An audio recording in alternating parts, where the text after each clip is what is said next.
A field hospital in the Pacific. The saline bags hang empty. The supply ship isn't coming, and a soldier is bleeding out on the table. So a medic grabs a machete, steps outside, and hacks a green coconut down off the nearest tree, because the liquid sloshing around inside that nut might be the only thing standing between this guy and the morgue. Most folks figure coconut water is just a trendy health drink. You know the one. That pastel carton your gym buddy won't shut up about, the thing that blew up around 2012 and landed on every smoothie menu in America. Fancy. Overpriced. Basically flavored water with a killer marketing budget.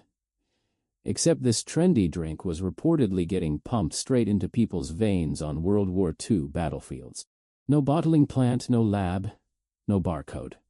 Just a nut and a needle. And here's what really trips people up. For decades, folks swore the stuff was practically identical to human blood plasma, safe to inject right into your bloodstream. Doctors have been picking that claim apart and pushing back hard ever since. Meanwhile, the drink itself is older than most countries on the map. Long before anyone thought to sell it, this thing helped humans cross the biggest ocean on Earth. To understand how a coconut ended up in a wounded soldier's arm, you've got to rewind a few thousand years, back when this wasn't a product at all, but survival gear. The coconut palm, Coco nucifera, is one of the oldest travel companions our species ever had. Scientists still argue about exactly where it came from. The deep origins are genuinely fuzzy. But modern genetic studies point to something surprising. The coconut wasn't domesticated in one place. It was cultivated independently in two. One lineage took root across island Southeast Asia and got carried east across the Pacific by Austronesian seafarers. The other developed around the Indian Ocean, spread west by South Asian Arab and Persian traders. Two peoples, two oceans, same brilliant idea. And it was a brilliant idea because of what's sealed inside a young green coconut. Clean, drinkable liquid. No well, no river, no purifying required. On top of that, a coconut can bob around in salt water for months and still sprout on some distant beach.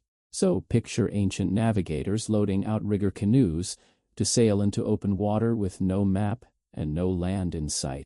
The coconut gave them a canteen, a snack, rope from the husk, and bowls from the shell, all in one package. Austronesian sailors basically settled the Pacific with these things stashed in the hull. Now here's the part that sets up everything else. The liquid inside an unopened young coconut is naturally sterile, and it's roughly in the same ballpark as the fluids in your body. Similar saltiness, similar concentration. That combination made curious people start wondering, what if you didn't drink it at all? What if you put it somewhere else? Doctors in places like India and Sri Lanka were experimenting with coconut water as a fluid source well before the war, laying groundwork most people never hear about, which brings us to the story in the title. During World War II, in the chaos of the Pacific Theater, British and Japanese medical staff, cut off, out of sterile saline, and desperate, allegedly ran coconut water straight into wounded men as an emergency for food. Now, straight up, these accounts are mostly anecdotal. They've been passed down for decades and never fully pinned down in the official records. So historians treat them as probably happened somewhere rather than airtight fact. But it's not far-fetched. The liquid was sterile. It was hanging from every tree, and in a life-or-death jam it beat nothing. Somewhere along the way, though, that battlefield story leveled up into something bigger and shakier. People started claiming coconut water was identical to human blood plasma, that you could shoot it into your veins no problem. Marketing absolutely ran with it. One issue: it isn't true. Since the 1940s, study after study has shown coconut water actually resembles the fluid inside your cells more than the plasma in your blood. It's loaded with potassium and low on sodium. Real blood plasma is the reverse, high sodium. And that flip matters a lot. Too much potassium hitting your veins can throw off your heart rhythm.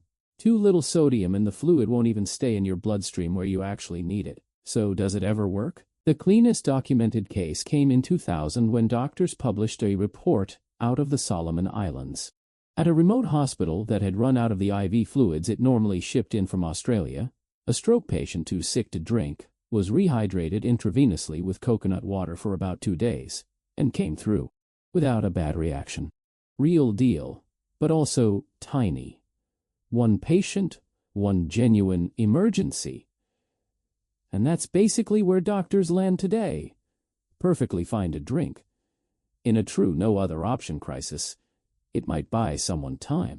But nobody's picking a coconut over a proper IV bag when they have the choice.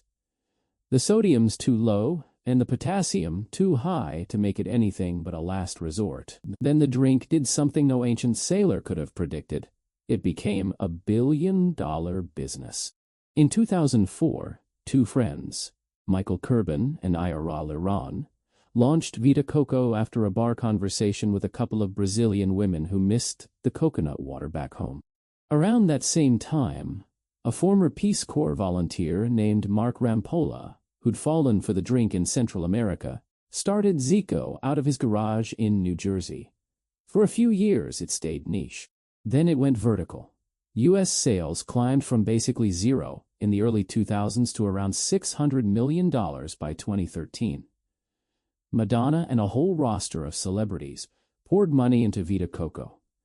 Coca-Cola bought into Zico. Pepsi grabbed a coconut brand of its own. The soda giants had officially decided this ancient survival nut was the next big thing, and the rivalry got fierce fast. Then, the hype cooled. Sales peaked in the mid-2010s and slid as newer healthy drinks stole the spotlight. Coke eventually pulled the plug on Zico entirely. And in 2021, Rampolla actually bought his own brand back. Vita Coco went public that same year, valued around $1 billion, and today it cracks more than 1 billion coconuts annually, roughly 3 million a day, just to fill those cartons. So circled back to that medic in the Pacific, machete in one hand, coconut in the other. Whether or not that exact scene went down the way the old war stories tell it, the instinct was dead on. Reach for the one sterile, drinkable thing the jungle hands you for free. That soldier's emergency and the $3 carton chilling in your fridge are the same liquid from the same nut that once carried people across an entire ocean. Coconut water was never really a health fad. It was survival gear. It just took a few thousand years to get a barcode. If you're into everyday stuff with a wild backstory hiding inside it, hit subscribe and stick around for the next Plate Historian episode. And drop a comment. What should we crack open next?